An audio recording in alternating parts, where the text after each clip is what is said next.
Yusha Evans is a former Christian youth pastor who, as a youth pastor, you would expect him to know about Christianity, to know about the doctrine of the Trinity, to know about what Christianity teaches on the deity of Christ and the Incarnation. And last month, we went through, it took us 4 entire episodes to scratch the surface of the errors in this one presentation that he gave, his top 10 reasons that Jesus is not God. We went through every one of his claims and showed how Yusha doesn't know a lot about Christianity. And I don't mean that he was disagreeing with us on certain points. He seemed to have no clue what Christianity even teaches on certain doctrines. On the Trinity, he didn't know what the Trinity was. He didn't know what he knew that it has something to do with threeness and oneness, but beyond that, he did not know what the doctrine of the Trinity is. And this is a guy who's representing himself as some kind of expert in Christianity because he was a youth pastor. Well, Yusha put out a nice little tweet, and that tweet is going to be the topic. And here, once again, it will probably take this whole episode to go through the errors. But he sent out a message titled Christianity in a Nutshell. Can we get that up on the screen? So we have this message, Christianity in a nutshell. Let's go ahead and read it, and we'll put it back up on the screen a couple times during the program because we're going to go through this and see, is this really Christianity in a nutshell? And then we'll also, as we go along, we'll decide how this compares with Islam in a nutshell. So the tweet says this. So this is from Yusha Evans, former youth pastor who is paid to go around the world speaking. And he says, it's like this. I created man and woman with original sin. So this is supposed to be God, the Christian God, speaking and explaining Christianity. So the Christian God says this. This is the message of Christianity according to Yusha Evans. It's like this. I created man and woman with original sin. So according to Yusha, we believe that God created human beings with original sin. Then I destroyed most of them for sinning. So this is the flood, of course. God killed most people for sinning. Then I impregnated a woman with myself as her child so that I could be born.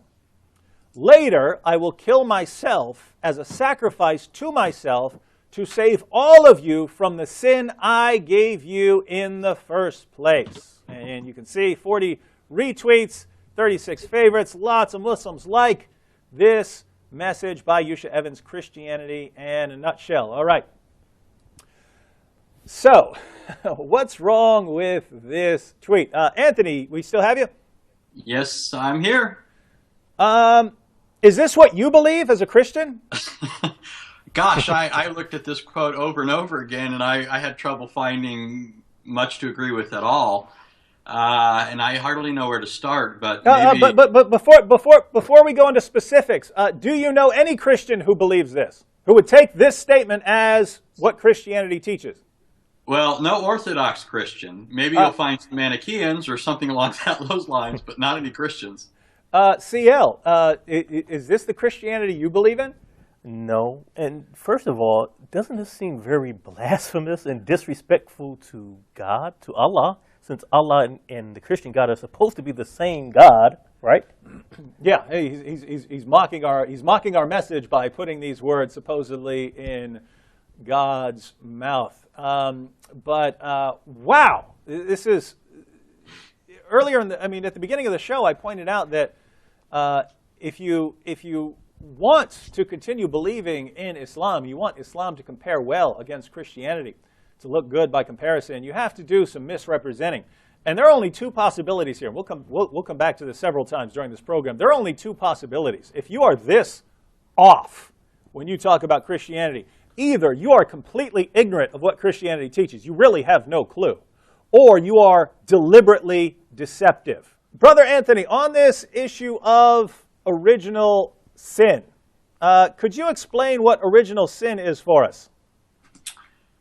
Okay, well, original sin is the recognition that when God created man, he entered into a covenant with him. That is, Adam God condescended and entered into a relationship with him that had certain terms and conditions. And in this covenantal arrangement, God promised certain things to Adam, and he also threatened certain things if Adam, didn't live up to the terms of this arrangement. And by the way, just because the word covenant's not used there doesn't mean that we don't have here a bona fide covenant. All the elements for a covenant are there. And Hosea 6, verse 7 explicitly says that God made a covenant with Adam. So just like we see in other ancient Near Eastern covenants, so here, God has these stipulations, these conditions, and again, as in these other covenants, when God enters into this covenant with him, he's entering into it with him, but not only for him, but for his posterity. So that Adam is here acting as a representative. That is, he's not just the biological root or progenitor of the human race, but he's actually the federal head or representative, like we might have in politics, where we elect people to represent us, and then their actions have repercussions for us, right? If our country goes to war, that has repercussions for us. So accordingly, God created Adam, and he entered into this covenant with him, and when Adam sinned, that had consequences for all of us. And for the life of me, I don't know how a Muslim can ridicule this, because I think they have the same thing in Islam. I won't go there just yet, but when Adam sinned, his actions had an effect on the rest of mankind. But it's important to say that when God made Adam, he made him upright. He put him in the best of conditions. He put him in a garden paradise. And he blessed him and told him to be fruitful. So when Yusha Evans says that God created man with original sin, that's a bold-faced lie. He doesn't get that from Genesis. He doesn't get that from any other passage all the way through to the last verse in the book of Revelation. So just the sort of the entire basis of his tweet here of what Christianity in a nutshell is, the doctrine of original sin is not, has never been, never will be, that God created man with sin, gave man sin. Mm-hmm. Right. In fact, well, first of all, it stands to reason when it says that God created man in his own image, that he's not creating man sinful. The very presupposition of the verse is that man is being created righteous and holy. Furthermore, the verse concludes in 131, it says that God beheld all that he had made and said, "Behold, it is very good." So God created him righteous. Ecclesiastes 7:29 says that God made man upright, but man sought out many devices. So it wasn't something created into man or anything like that.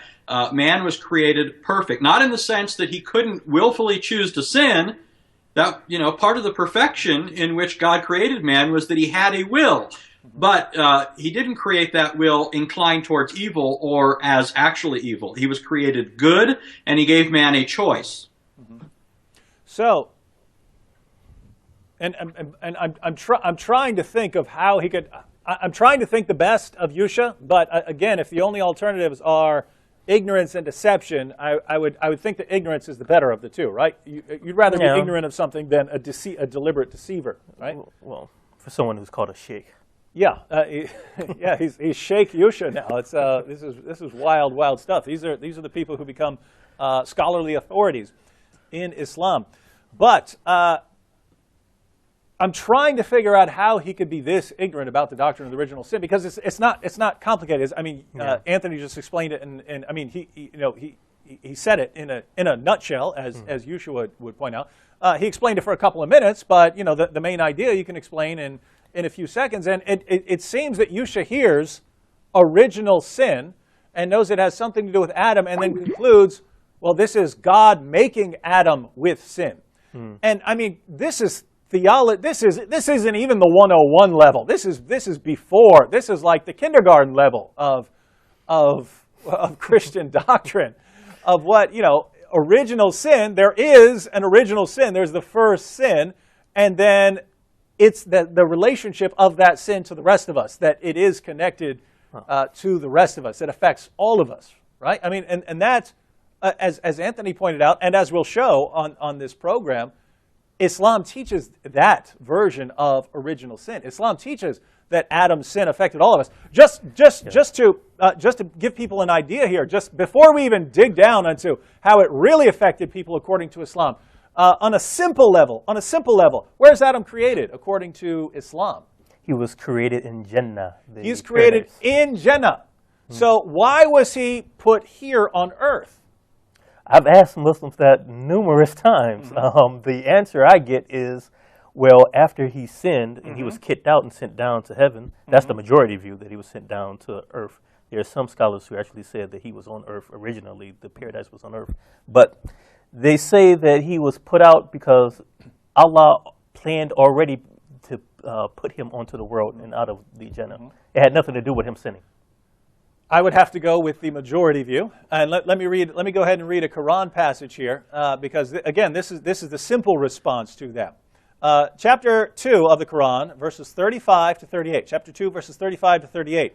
And we said, this is Allah speaking, and we said, O Adam, dwell you and your wife in the garden, and eat from it a plenteous food, wherever you wish, and do not approach this tree, for then you will be of the unjust. But Satan made them both fall from it, and caused them to depart from that state in which they were. And we said, get forth, some of you being the enemies of others.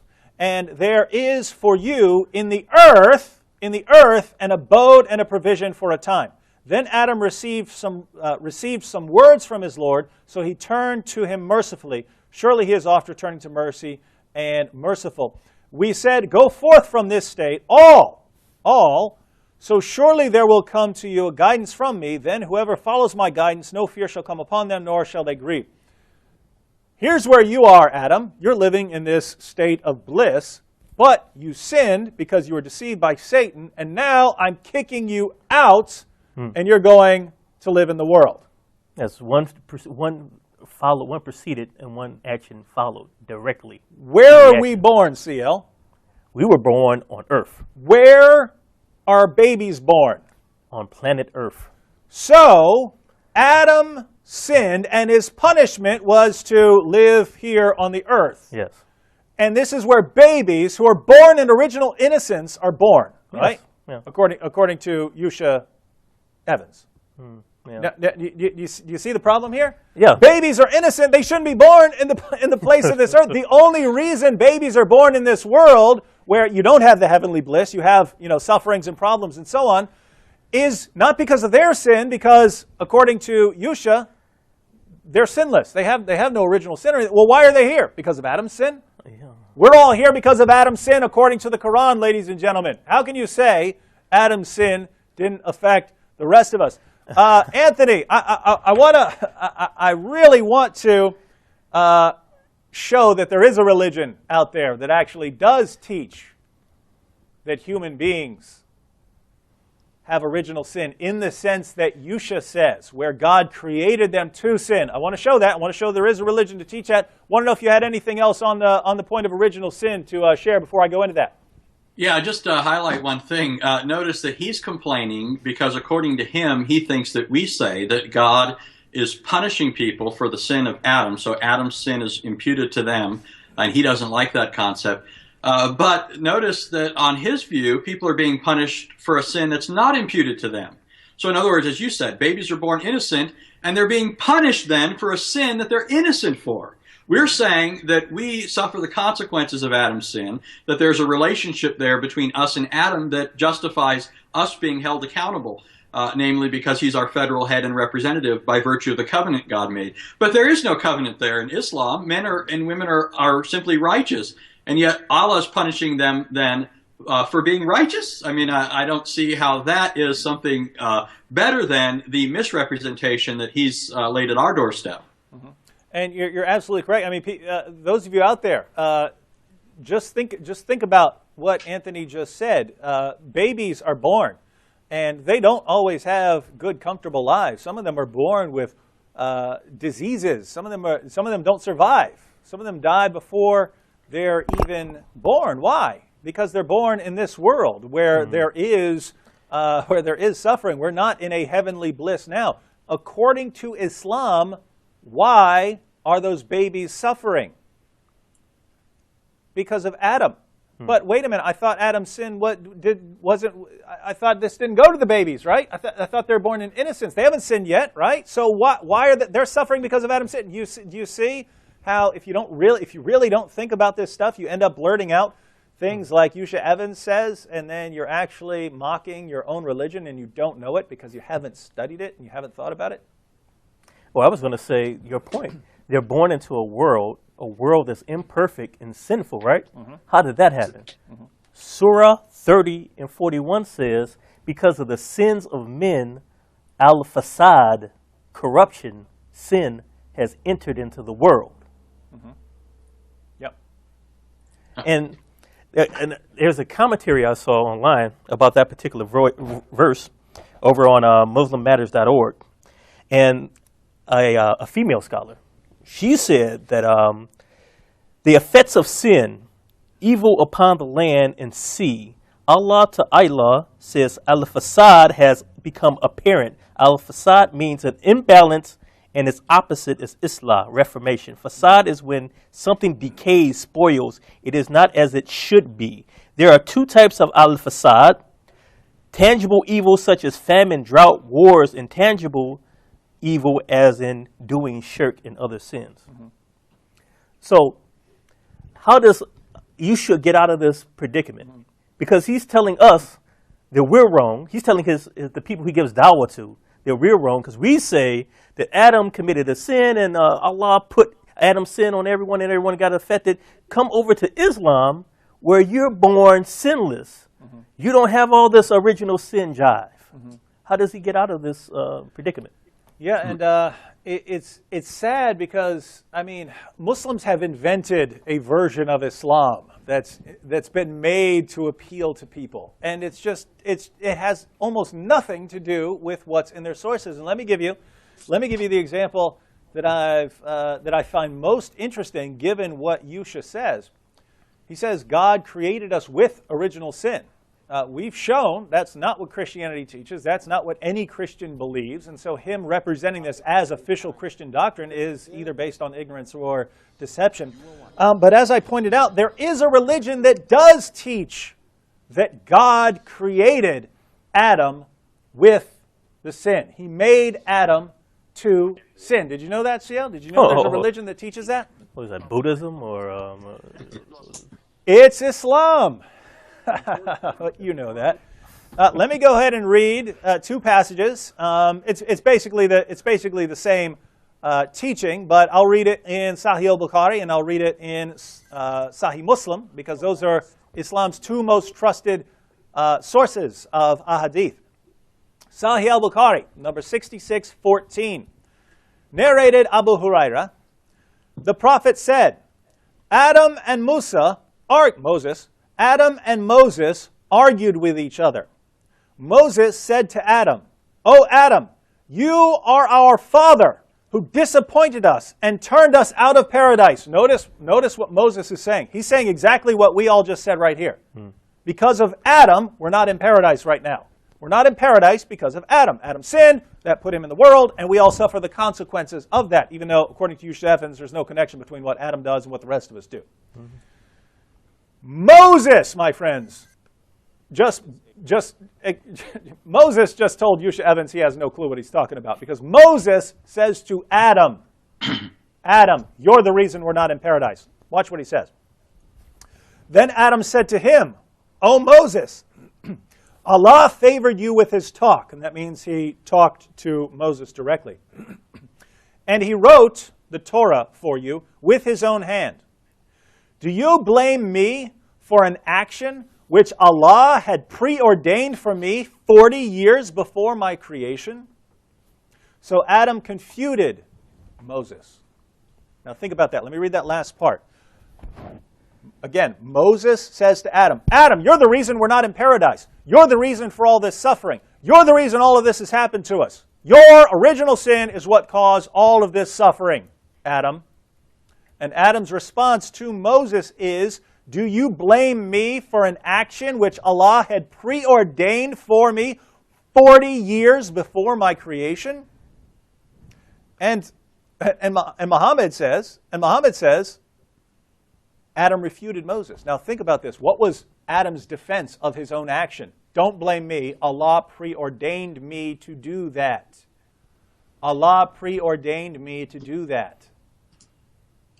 Why did Adam sin? Because Allah preordained him before he was ever born to do that. Can you escape the will of Allah?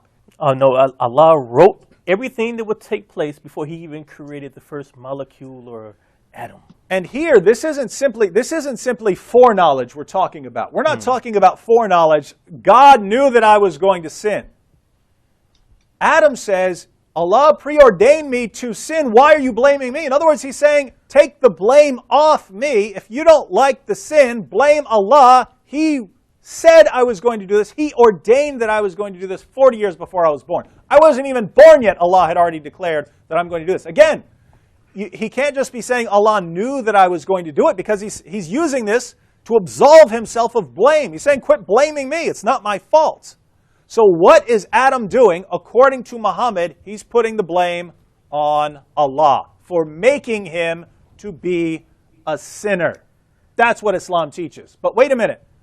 Isn't that what Yusha Evans mocked Christianity for teaching? Well, maybe the first part of his quote where he put words into God's mouth with his God, maybe it was true. Maybe he was really just saying what he believes Allah actually did. Absolutely. Well, we have to take a break. Let me go ahead and read the other version, just so people don't think that this happened to be a bad translation of Sahih al-Bukhari for some reason. Sahih Muslim, and there are several versions of it in Sahih Muslim. I'll read Sahih Muslim number 6410. Abu Huraira reported Allah's messenger as saying, there was an argument between Adam and Moses, and Adam got the better of Moses. Notice, who wins the argument? Adam got the better of him. Moses said to him, you are the same Adam who misled people and caused them to get out of paradise. This is Moses talking to Adam. Moses, you misled people. You caused us to get out of paradise. Adam said, you are the same Moses whom Allah endowed with knowledge of everything and selected him amongst the people as his messenger. Moses said, yes. Adam then said again, even then you blame me for an affair which had been ordained for me before I was created. Moses, you're so knowledgeable, and yet you're blaming me for something that was ordained before I was even created? Is there a religion that teaches that God created people to sin, CL? Well, I guess it's Islam. Undoubtedly. And Yusha mocks Christianity for teaching something that Christianity has never taught, and even worse, it's something that Islam does teach, but Yusha doesn't know enough about Christianity to know that's not what we teach, and doesn't know enough about Islam to know that's what Islam does teach. Welcome to the wild and wonderful world of Islamic apologetics.